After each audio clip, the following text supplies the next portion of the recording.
All right, so we'll go ahead and open this right up. We're just going to cut where the tape is there.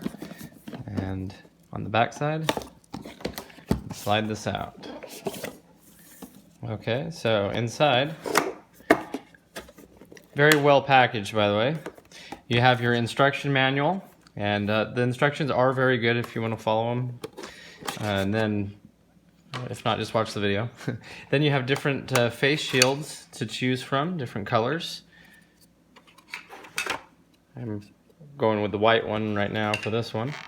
Then you have the actual Ring doorbell itself. Then down in here you have the wedges. Okay, so basically if you need to have it turned, see how it's a wedge shape, so that would face it that way. If you flip it upside down and mount it that way, it'll face it that way. And then you have a different wedge here just for facing it upwards or downwards, just depending on how you need to set it up. And the flat wedge is really cool. This is the one that they just intend for you to put it on if it's just flat. And it has the little level in there to help you get it straight. And so if you are using one of the other wedges, then simply just put the wedge on, and then like I did, I just kind of stacked it on top like that and turned it until it was level. But it is nice for them to give you a level like that. The angle is really nice and wide. I'll show you on mine. This is the second one. I installed the first one already. I have two of these now. And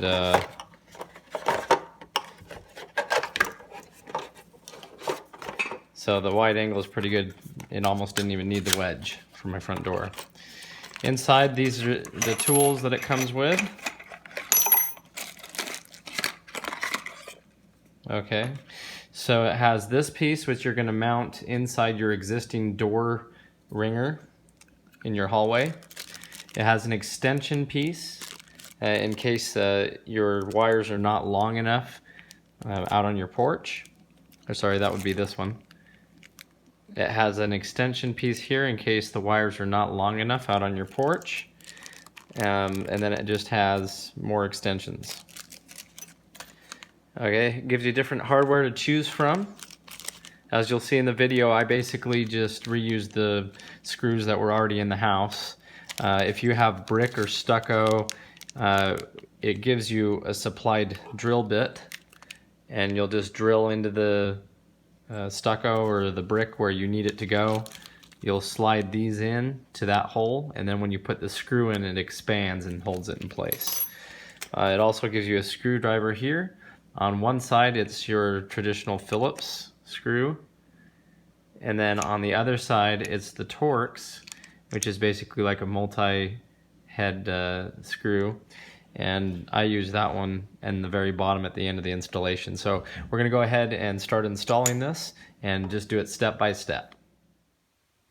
Okay, so we're going to turn off the circuit breaker. Now sometimes it isn't listed specifically for the doorbell. So there's a few ways to tell if you're getting the right one. In this case, this is the garage and utility one here and hallway. And so that's the tip that I'm giving you, is if you want to look at which light is closest to your actual doorbell ringer, then it may be on the same circuit. It may not. But for example, I just had this light on and I flipped the switch for the doorbell.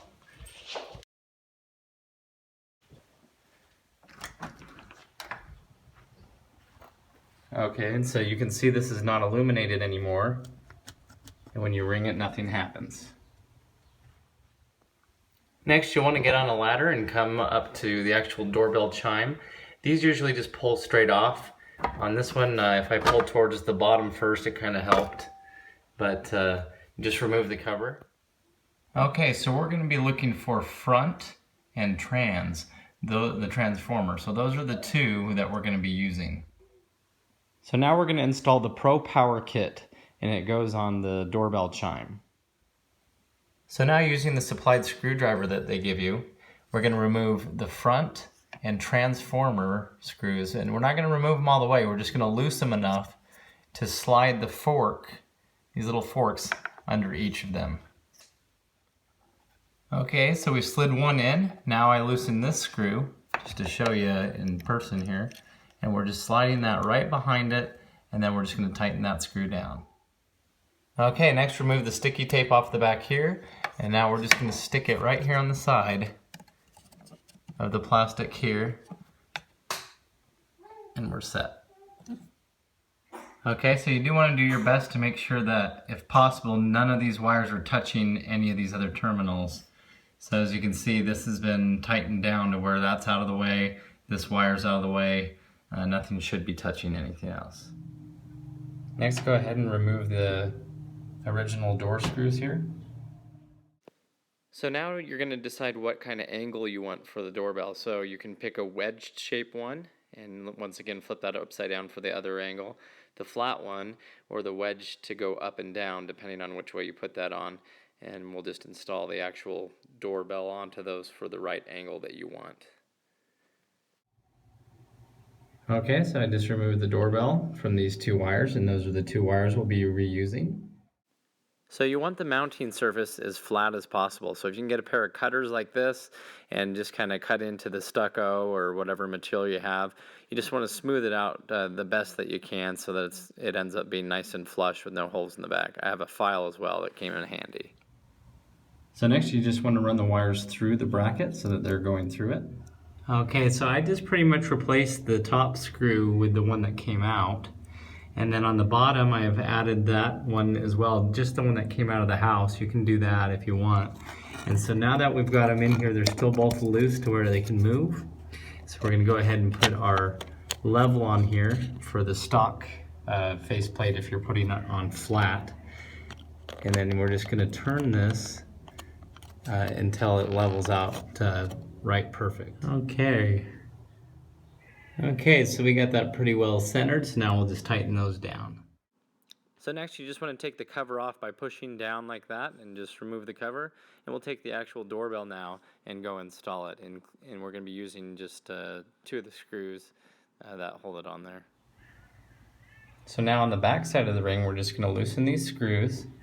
And we're going to put each of these wires on one of these ends and tighten it back down. Now the kit does come with these extension wires if your wires coming from the house are not big enough. So you can just plug this in its place. Okay, so with each of those tightened down, now we're just going to put it right up here and mount it.